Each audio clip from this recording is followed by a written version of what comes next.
तो नमस्कार प्यारे साथियों, कैसे हो आप सब।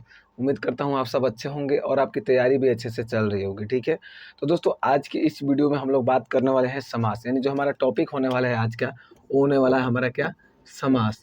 जो आज का हमारा टॉपिक है दोस्तों वो है समास। यानी दोस्तों आज हम आप लोगों को बताएंगे समास। और दोस्तों आप यकीन मानिए कि समास में जो जिस तरीके से बताने वाला हूँ ना, उसमें आपको कहीं भी दिक्कत नहीं होने वाला है। अगर आप इस 5 या फिर 7 जो भी जितना मिनट का वीडियो हो, अगर आप इस वीडियो को देख लेते हैं ना, तो आपको कहीं भी समास में कभी भी दिक्कत नहीं होगा, ना ही कोई दूसरा वीडियो आपको देखना पड़ेगा।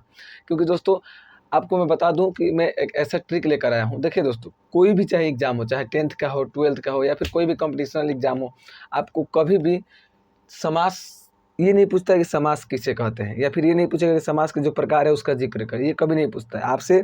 उसका एग्जाम्पल पूछता है। जैसे कोई क्वेश्चन दे दे, यथाशक्ति दे देगा, पूछ देगा कि इसमें कौन सा समास है, तो मैं आपको वही बताऊंगा जितना ज़रूरत है उतना ही। मान लीजिए आपको परिभाषा रटाने से कोई फ़ायदा ही नहीं है, जब परिभाषा पूछेगा नहीं एग्जाम में, तो परिभाषा रटने से कोई फ़ायदा नहीं है। ठीक है, इसीलिए मैं आपको बताऊँगा समास को पहचानने का तरीका। तो चलिए दोस्तों आज की इस वीडियो को हम शुरू कर लेते हैं। लेकिन उससे पहले दोस्तों, अगर आप हमारे चैनल पर पहली बार विजिट कर रहे हैं तो आप हमारे चैनल को सब्सक्राइब कर लीजिए। और दोस्तों हमारे वीडियो को लाइक करके अपने दोस्तों के साथ शेयर भी जरूर कीजिएगा, क्योंकि सभी को लाभ मिलना चाहिए। ठीक है, तो चलिए हम शुरू कर लेते हैं। तो दोस्तों समास होता क्या है, क्या समास होता क्या है, सबसे पहले हमें ये जानना होगा। ठीक है, क्योंकि समास हम उसका प्रकार नहीं बताएंगे, लेकिन समास जो है उसका परिभाषा थोड़ा सा जानना। मैं छोटा परिभाषा लिखा हूँ। दो या दो से अधिक सार्थक शब्दों के मेल से बने शब्द को समास कहते हैं। देखिए दोस्तों, निरर्थक शब्द नहीं, दो या दो से अधिक सार्थक शब्दों के मेल से जो शब्द बनता है ना, उसे हम लोग समास कहते हैं। अब एक चीज ध्यान दीजिएगा, अगर दो या दो से अधिक सार्थक वर्णों के मेल से यहाँ पर हो जाएगा ना, तो वो दोस्तों कुछ और हो जाएगा, संधि हो जाएगा यहाँ पर। ठीक है, तो आप लोगों को मैं बता दूं, दो या दो से अधिक सार्थक शब्दों के मेल से जो शब्द बनता है ना, उसे हम लोग क्या कहते हैं, उसे हम लोग समास कहते हैं। क्लियर हो गया। चलिए, हमें ये नहीं याद करना, और भी छोटा सर बताइए, मतलब और भी छोटा इसका परिभाषा बताइए। चलिए मैं बता देता हूँ। संक्षिप्तीकरण करना समास कहलाता है। ये मेरा समझिए, तो ये मेरा क्या है, परिभाषा है।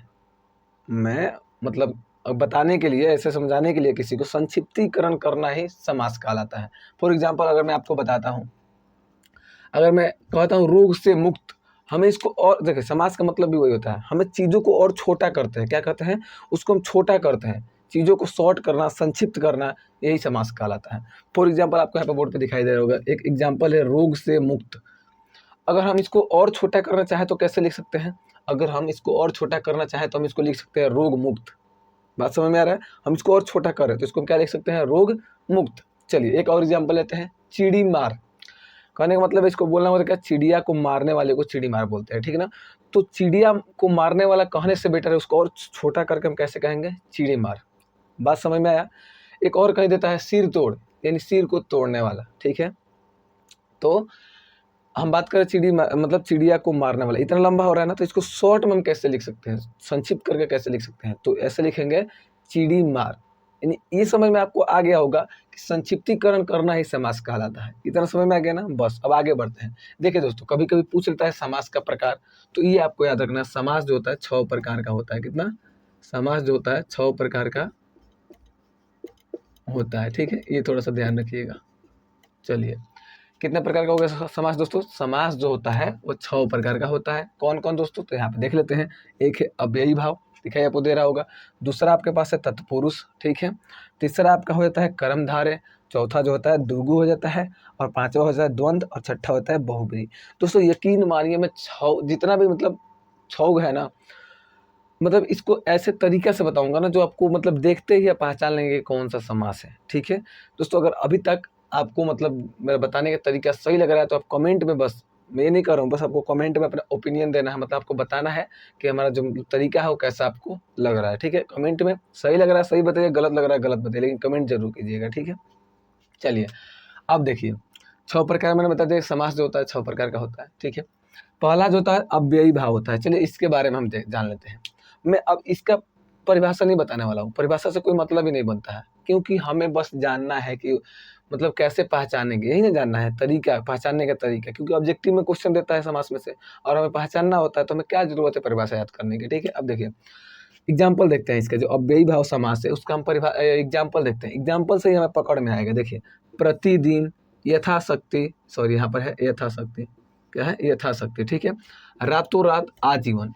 दोस्तों अगर एक चीज आप इसमें देखेंगे ना कॉमन है, इसको 1 मिनट के लिए साइड करते हैं, तो इन तीनों में कुछ चीज कॉमन है। क्या कॉमन है देखिए, प्रति, क्या कॉमन है, प्रति, यानी उपसर्ग। यथाशक्ति में क्या है, यथा। आजीवन में क्या है, आ।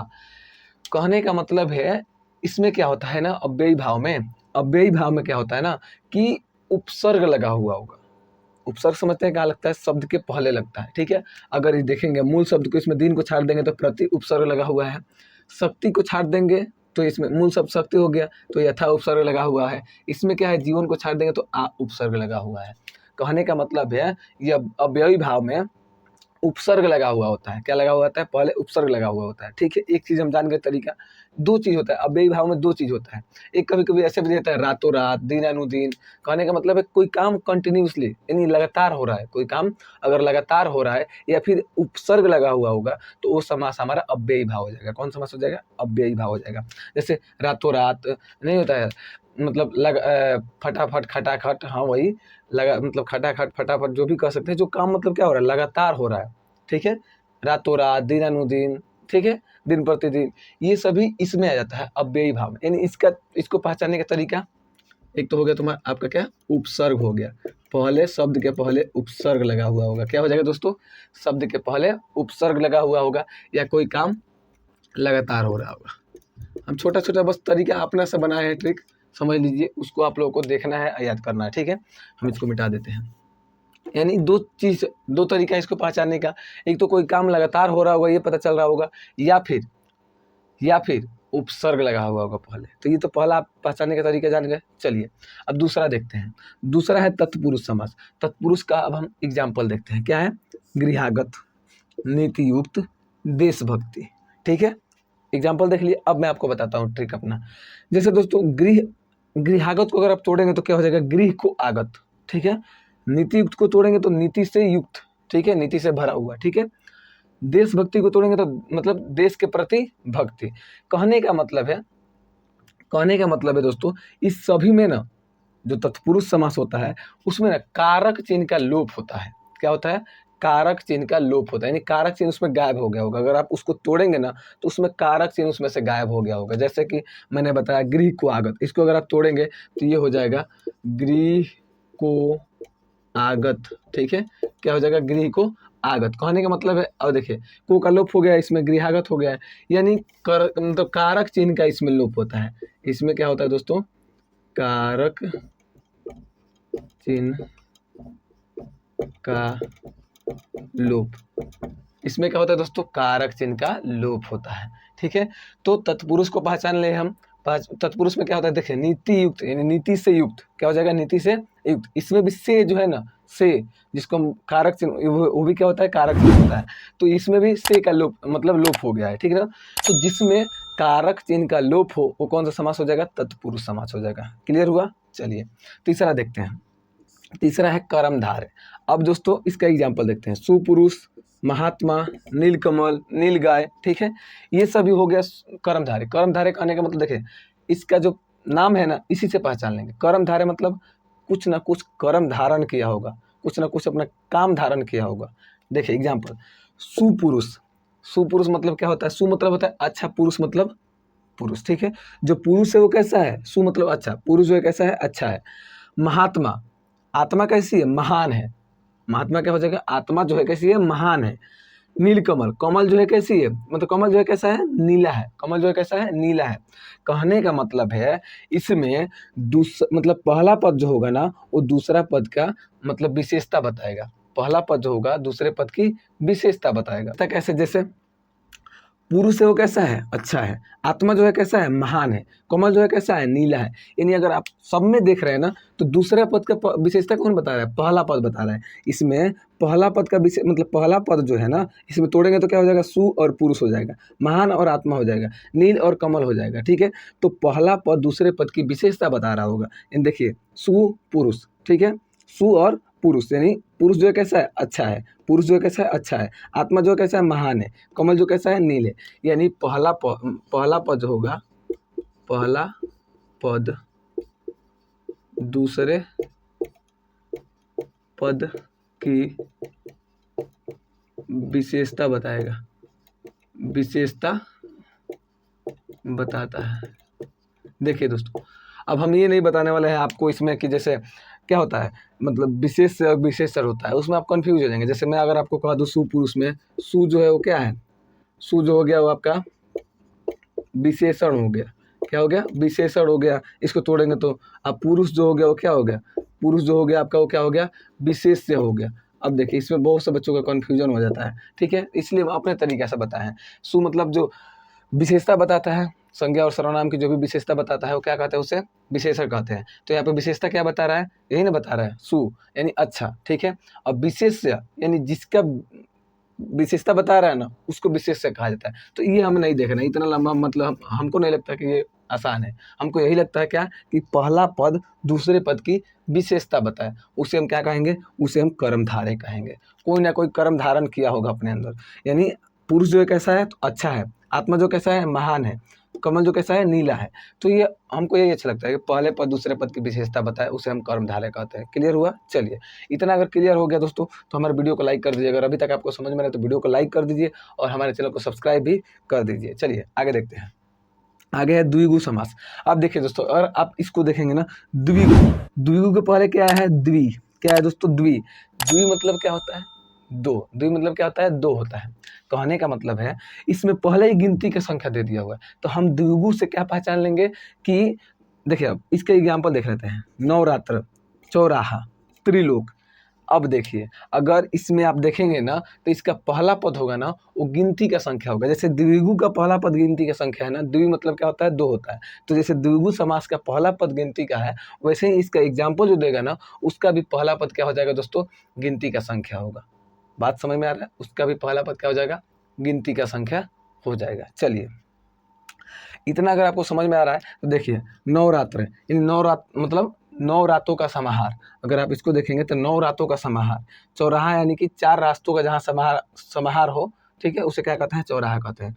तीनों लोकों का जब समाहार हो उसे क्या कहेंगे, त्रिलोक कहेंगे। कहने का मतलब देखिए, सब में पहला पद क्या है, गिनती। त्रि मतलब 3, चौ मतलब 4 होता है, 9 मतलब 9 होता है, ठीक है। यानी इसका पहला पद हमेशा गिनती का संख्या होगा, उसे हम क्या कहेंगे, उसे हम द्विगु कहेंगे। द्विगु में भी 2 आ रहा है, यानी उसमें उसका भी पहला पद गिनती का संख्या है। तो इसीलिए उसका एग्जाम्पल में भी जो भी गिनती का संख्या आएगा उसमें क्या हो जाएगा, द्विगु समास हो जाएगा, ठीक है। ये मैंने बता दिया। अब देखिए, अगला आता है द्वंद्व समास। क्या आता है दोस्तों, द्वंद्व समास आता है। चलिए, द्वंद्व समास में क्या होता है, इसमें देखिएगा तो द्वा कहने का मतलब है दो, इसमें भी एक दूसरे के विपरीत चीज आएगा। अब चलिए इसको भी मैं लिख देता हूँ, इसके आगे मैं लिख देता हूँ कि पहला पद गिनती का संख्या हो, पहला पद गिनती का संख्या हो, ठीक है। ये हो गया इसका पहचानने का तरीका। चलिए अब देखते हैं, हाँ अब क्या हो गया दोस्तों, इसको देखते हैं। माता पिता, इसका एग्जाम्पल देखते हैं दोनों समास का। तो पहला है माता पिता, भाई बहन, रात दिन।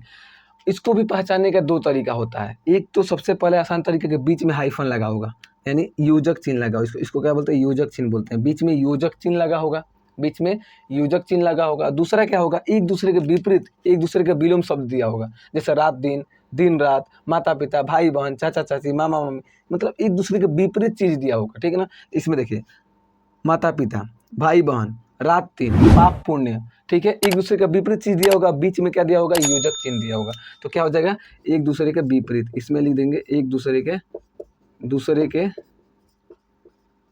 विपरीत शब्द, विपरीत शब्द, और प्लस में क्या, योजक चिन्ह। क्या हो जाएगा, योजक चिन्ह, ठीक है। योजक चिन्ह भी दिया होगा, ठीक है। तो ये 2 तरीका हो गया। योजक चिन्ह से पहचान लेंगे कि द्वंद्व समास है, ठीक है। अब इसमें क्या देता है, बुक में आपको देगा दोनों पद की प्रधानता हो। इसमें पता कैसे चलेगा दोनों पद की, कैसे मतलब वो होता है, बुक में दिया रहता है कि इसमें जिसमें दोनों पद प्रधान हो। देखिए, माता पिता, माता भी प्रधान, पिता भी प्रधान, ठीक है। तो उससे अच्छा तरीका है क्या, कि एक दूसरे के विपरीत शब्द दिया हो, बीच में योजक चिन्ह लगा हो, तो हम पहचान लेंगे कि वो द्वंद्व समास है। क्लियर हो गया द्वंद्व समास। चलिए, हम बुक के हिसाब से कुछ नहीं बता रहे, हम अपने हिसाब से सब बता रहे हैं, ठीक है। अब दोस्तों बहुब्रीहि समास जो लास्ट मतलब प्रकार है इसका, ठीक है, बहुब्रीहि समास।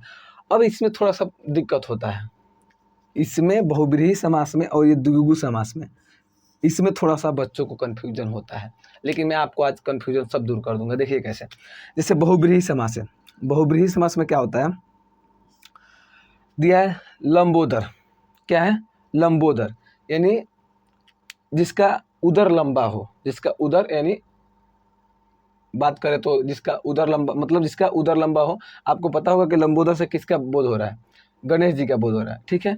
अब देखिए नीलकंठ, जिसका कंठ नीला हो, जिसका कंठ नीला हो, किससे किसका बोध हो रहा है, तो शंकर जी का बोध हो रहा है, ठीक है। दशानन, जिसका 10 आनन हो, सिर हो। अब देखिए इससे किसका बोध हो रहा है, रावण का बोध हो रहा है, ठीक है। अगर मैं यहाँ पर दे दूँ, अगर मैं यहाँ पे आपको दे दूँ, यहाँ पे इसमें भी अगर मैं आपको दे दूँ त्रिभुज, त्रिभुज, चूंकि त्रिभुज में इसमें त्रिभुज इसमें नहीं है, चलिए। अब देखिए त्रिभुज अगर कुछ कहा जा रहा है यहाँ पर, तो क्या त्रिभुज आप लोग बताइएगा। चलिए मैं इसको बाद में आपको होमवर्क दूंगा। चलिए अब देखिए बहुब्रीहि समास में होता क्या है कि जिसका कोई तीसरा अर्थ निकले, ना तो पहला पद प्रधान होगा ना अंतिम पद प्रधान होगा, इसमें कोई तीसरा अर्थ निकले, देखने के बाद उस शब्द को देखने के बाद लगे कि उसका कोई तीसरा अर्थ निकल रहा है, तो आपका बहुब्रीहि समास हो जाएगा। फॉर एग्जाम्पल लंबोदर है, जिसका उदर लंबा हो, किसका बोध हो रहा है इसमें, तो इसमें बोध हो रहा है हमारे गणेश जी का, ठीक है। नीलकंठ यानी जिसका कंठ नीला हो, किसका बोध हो रहा है, तो इसमें बोध हो रहा है दोस्तों हमारे शंकर जी का। दशानन यानी कि जिसका आनन 10 सर हो, उसमें किसका बोध होता है, दशानन यानी रावण का बोध हो रहा है। अब यहाँ पे कन्फ्यूजन क्या होता है, अब देखिए मैंने आपको इसमें बताया था द्विगु समास में कि जिसका पहला पद संख्यावाचक हो, यानी गिनती का कोई संख्या हो, वो क्या हो जाता है, वो तो द्विगु समास हो जाता है। तो इसके हिसाब से दशानन है, तो इसमें भी पहले क्या दिया हुआ है, 10 दिया हुआ है, यानी गिनती का संख्या दिया है, संख्यावाचक दिया है। तो क्या यह बहुब्रीहि होगा कि द्विगु होगा, यहीं पे कन्फ्यूजन क्रिएट होता है। मैं आपको बताता हूँ। अगर दोस्तों बेशक पहले गिनती का संख्या हो, यानी पहले संख्यावाचक हो, पहला शब्द उसका संख्यावाचक बेशक हो, लेकिन अगर उसका कोई तीसरा अर्थ निकल रहा है ना, तो वो किस में हो जाएगा, वो बहुब्रीहि में हो जाएगा। अगर तीसरा अर्थ ना निकले तब वो किस में हो जाएगा, द्विगु में हो जाएगा। जैसे दोस्तों अगर मैं आपको बात करूं, चौराहा, 4 रास्तों का समाहार, उसका मतलब कोई तीसरा अर्थ निकल रहा है क्या, कुछ नहीं निकल रहा है। चौराहा का मतलब चौराहा ही होता है जहां पर 4 रास्ता का मिलन हो, ठीक है। त्रिलोक, तीनों लोकों का समाहार, इससे कोई तीसरे आदमी का बोध नहीं हो रहा है, इससे यही पता चल रहा है कि जहाँ पर मतलब तीनों लोकों का समाहार है, इसका मतलब क्या है, त्रिलोक है, ठीक है। इससे किसी तीसरे का बोध नहीं हो रहा है, इसीलिए वह किसमें, द्विगु समास में हो जाएगा। अगर संख्यावाचक हो, जिसका पहला पद संख्यावाचक होते हुए भी अगर उसका तीसरा मतलब उसका कोई तीसरा अर्थ निकल रहा है, तो वो बहुब्रीहि में हो जाएगा। आई होप कि आपको समझ में आ गया होगा। समझ में आ गया होगा तो आपके लिए मैं एक होमवर्क देता हूँ कि आपको बताना है कि जो त्रिभुज है, त्रिभुज जो है वो कौन सा समास है। आपको कमेंट में हमें इसका जवाब देना है कि जो ये त्रिभुज है वो बहुब्रीहि में आएगा कि द्विगु में आएगा। आपको हमें कमेंट करके इसका आंसर बताना है। और दोस्तों अगर अभी तक आपने इस वीडियो को देखा है, यहाँ तक मेरे साथ बने हैं, तो इसके लिए धन्यवाद। और वीडियो पसंद है तो वीडियो को लाइक कर दीजिएगा, क्योंकि आज की इस वीडियो में यहीं तक रहने देते हैं। और आई होप कि आपको ये वीडियो समझ में आ गया होगा। समास अब कहीं भी आपको कभी भी दिक्कत नहीं होगा। अगर अभी भी कुछ दिक्कत है तो आप हमें कमेंट में पूछ सकते हैं, मैं ज़रूर जवाब दूंगा उसका, ठीक है। बाकी वीडियो पसंद है तो वीडियो को लाइक कर दीजिए, अपने दोस्तों के साथ शेयर कीजिए। मिलते हैं इसके नेक्स्ट वीडियो में, तब तक के लिए जय हिंद।